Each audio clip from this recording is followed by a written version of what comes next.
Përshëndetje miq, mirë se erdhët dhe sot në Të jetosh besimin. Sot do të flas për përkushtimin që kushton. Krejt natyrshëm duhet mendojmë në fakt që gjërat e shtrenjta, gjërat e çmuara, gjërat që duam më shumë në jetë, në thelb janë ato që kushtojnë më shumë. Jezusi i Nazaretit tha tek Luka 9:23, kush do të vi pas meje, së pari të mohoj vetveten, të marrë kryqin e tij dhe të më ndjek. Nga historia botërore, një nga shembujt e mëdhenj për përkushtimin është shembulli i Nën Terezës. Ajo braktisi komfortin, rehatin, çdo vend ku mund të jetonte dhe shkoi të jetojë në mes të varfërve, në thelb mes njerëzve më të varfër. Ajo tha një herë, nuk jemi thirrur të jemi të suksesshëm, por të jemi besnik. Përkushtimi i kësaj gruaje nuk u pa në fjalime të mëdha, por në duar që pastronin plag, në net pa gjumë, në heshtje dhe sakrifica të përditshme.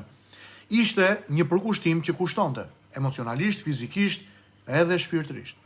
Por pikërisht aty u bë dëshmi e gjallë e dashurisë së Zotit. Siç edhe Mark Aureli thoshte, vlera një njeriu matet nga ajo që ai është i gatshëm të sakrifikojë. Më lejoni të ndaj me ju gjërat më të rëndësishme të këtij meditimi.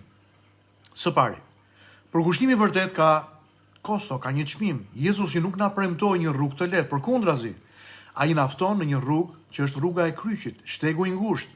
Përkushtimi nis atje ku përfundon rehatia. Nëse ndjekja e Krishtit nuk na kushton asgjë, atëherë ndoshta nuk jemi duke ndjekur vërtet Jezusin. Filozofi i njohur Jean-Paul Sartre shkruante, njeriu është ajo që bën nga ajo që i është dhënë. Në gjuhën e besimit, përkushtim shihet në mënyrën se si ne përdorim jetën që na është besuar. Së dyti, sakrifica zbulon prioritetet. Çfarë jemi të gatshëm të humbim tregon çfarë vlerësojmë më shumë në jetë. Nën Tereza sakrifikoi rahatin për dashurinë, sigurinë për shërbimin, qetësinë për bindjen. Pa sakrificë nuk ekziston dashuria. Dashuria e vërtet gjithmonë paguan një çmim.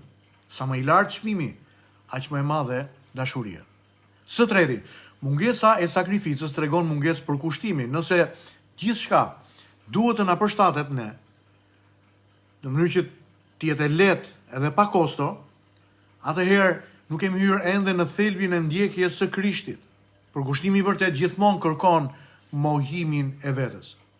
Më lejoni të ndaj disa pyetje të drejtë për drejta. Çfarë më kushton ndjekja e Krishtit sot? Nga çfarë e atije po më thret Zoti që të heq dorë? A jam gati të paguaj çmimin e bindjes?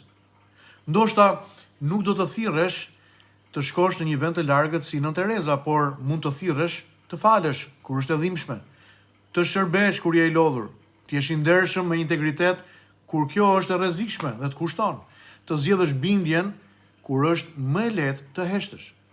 Përkushtimi që kushton është përkushtimi që ndryshon jetën, sepse vetëm ajo që na kushton na ndërton.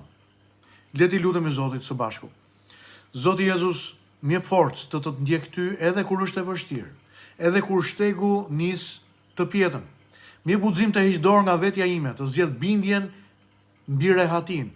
Bëj zemrën time të jetë e gatshme të paguaj çmimin e dashurisë dhe të sakrificës. O Zot, bekoj miqtë e mi, gratë dhe burrat që janë duke më ndjekur këtë mëngjes. Le të jetë kjo ditë për ta, një ditë ku të reflektojnë dhe të jenë krip për tokën. Në emrin e Jezusit, amen. Zoti me ju miq, me zi pres të takohemi sërish në meditimin e ditës tjetër.